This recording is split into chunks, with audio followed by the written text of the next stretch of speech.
मोहतरम जनाब deputy speaker साहब, बहुत शुक्रिया।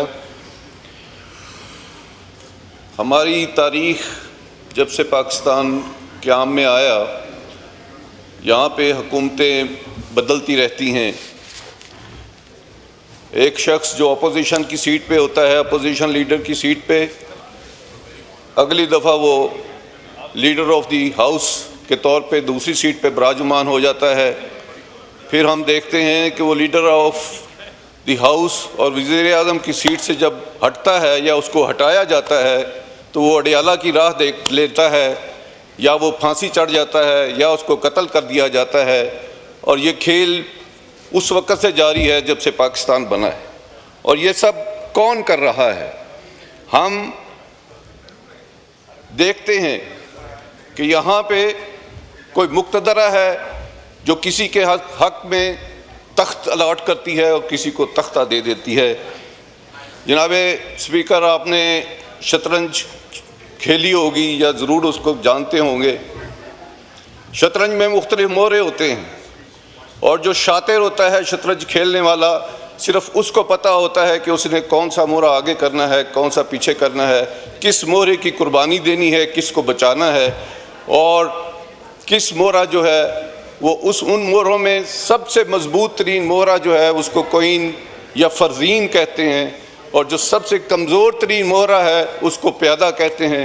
उलमा इकबाल जिन्होंने पाकिस्तान का ख्वाब देखा था, उन्होंने शायद ये भी देख लिया था कि इधर हमारे यहाँ कैसे हुकूमतें बदली जाएंगी, कैसे कुर्बानियाँ लोगों से ली जाएंगी, कैसे लोगों की हमदर्दियाँ एक पार्टी से दूसरी पार्टी में शिफ्ट की जाएंगी। और उन्होंने एक रुबाई लिख दी जिसका उन्वान है सियासत, और उसमें उन्होंने फरमाया कि इस खेल में तायन मुरातब है ज़रूरी। जनाब डिप्टी स्पीकर साहब, तवज्जो फरमाइएगा कि इस खेल में तायन मुरातब है ज़रूरी, शातर की अनायत से तो फर्जी में प्यादा, और बेचारा प्यादा तो है एक मोहरा नाचीज़, फर्जी से भी पोशीदा है शातिर का इरादा।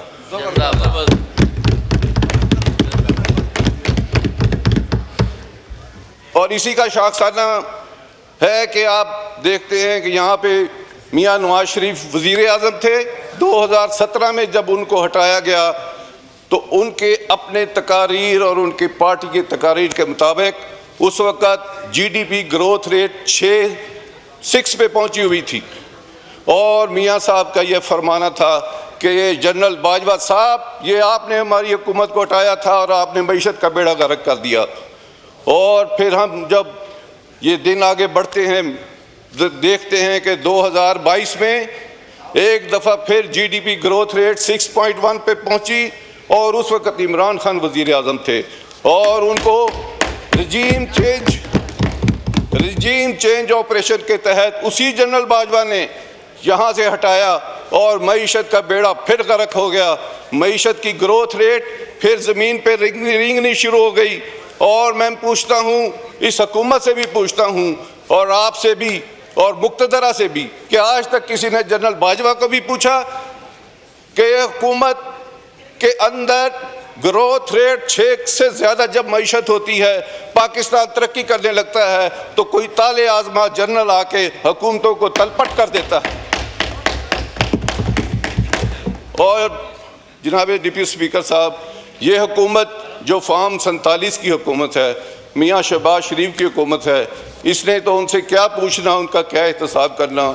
इनकी तो हुकूमत जाली हुकूमत जो कि अवाम के मैंडेट के बग़ैर है, ये तो महज इसलिए कायम है कि वो गालिब ने जो कहा था कि हुआ है शाह का मुसाहिब फिरे है इतराता, वगरना शहर में गालिब की आबरू क्या।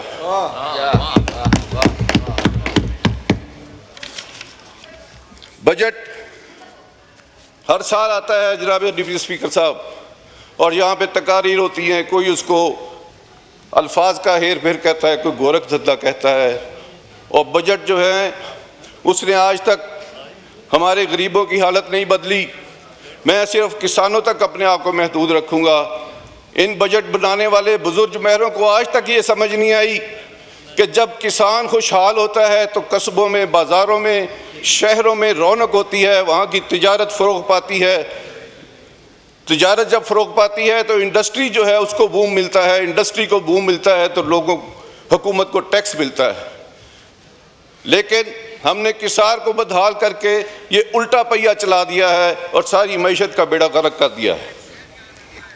और मीज़ानिया जो है ये एक तवाज़न के तहत, तो जैसे बजट को मीज़ानिया कहते हैं तो इसमें तवाज़न होना चाहिए, लेकिन ये हम देखते हैं कि ये तवाज़न को बिल्कुल बगैर है और इसमें हमारे गरीबों को, गरीब तर और जो ख़ते गुर्बत से जो नीचे लोग हैं उनकी तादाद में रोज़ बरोज़ इजाफ़ा होता जा रहा है और वो करोड़ों तक पहुँच चुके हैं। जनाब, इसके बाद मैं आता हूँ कि हमारे यहाँ लगता है कि एक ही इंडस्ट्री को फ़रोग मिला है आज तक, चूँकि फ़ॉरेन रिमिटेंसेस बहुत बढ़ गई हैं। पिछले साल में भी इमरान खान के दौर में बढ़नी शुरू हुई, अब तक बढ़ रही हैं और यहाँ पे ना वर्किंग कंडीशन अच्छी हैं, ना नौजवानों को मुलाजमतें मिलती हैं। लगता है कि एक स्कीम के तहत हम लोगों को मजबूर करते हैं कि वो मुल्क को छोड़कर बाहर जाएं, बाहर जाके वो डॉलर भेजें और यहाँ की अशराफिया जो है उन डॉलरों को दोबारा अपने कब्ज़े में ले और उनको फिर जो है बाहर भिजवाए और अपने जो वहाँ पे जायदादें बनाएं। और ये लगता है एक स्कीम के तहत ये पाकिस्तानियों को तंग किया जाता है कि वो मुल्क में मत ठहरे। अब आता हूँ ऑपरेशन बनियान मरसूस। इसमें कामयाबी जो है वो एक कौमी यकजहती का मजहर थी और इमरान खान की हिदायत पर PTI के वर्करों ने अपने साथ होने वाले जुल्म व सितम और बर्बरियत को नज़रअंदाज करते हुए कौमी यकजहती का सबूत दिया, अफवाज पाकिस्तान के पीछे खड़े हुए और अल्लाह ताला ने हमें फतह दी, जिसके लिए मैं अपने शेर दिल नौजवानों को मुबारकबाद पेश करता हूँ, ख़ास तौर पे हमारी एयरफोर्स के नौजवानों को।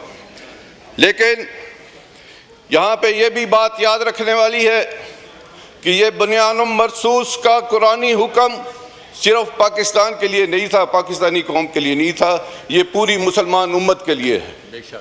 और अब जैसे कि इसराइल ने ईरान पे भी हमला कर दिया है, इससे पहले उन्होंने गज़ा में जो बर्बरियत का मुजाहरा किया, जो जुल्म और फस्तायत का मुजाहरा किया, 50-60 लाख से ज़्यादा वहाँ पे ख़वातीन और बच्चे जो हैं वो हिलाक कर दिए गए।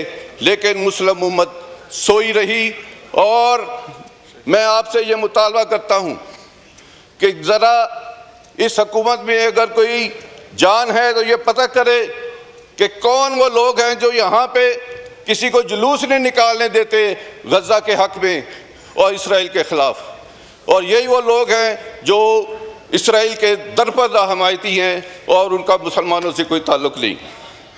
मैं आपको ये बताना चाहता हूँ कि अब भी हमारी ये ज़रूरत है पाकिस्तानियों की, हमें सोचना है कि अगर ईरान पे आज हमला हो गया है तो कल हमारी बारी है। वो नेतन्याहू जिसको आलमी अदालत भी एक मुजरम ठहरा चुकी है, वो अपने मुंह से कह चुका है कि ईरान पहला है, पाकिस्तान दूसरा नंबर है।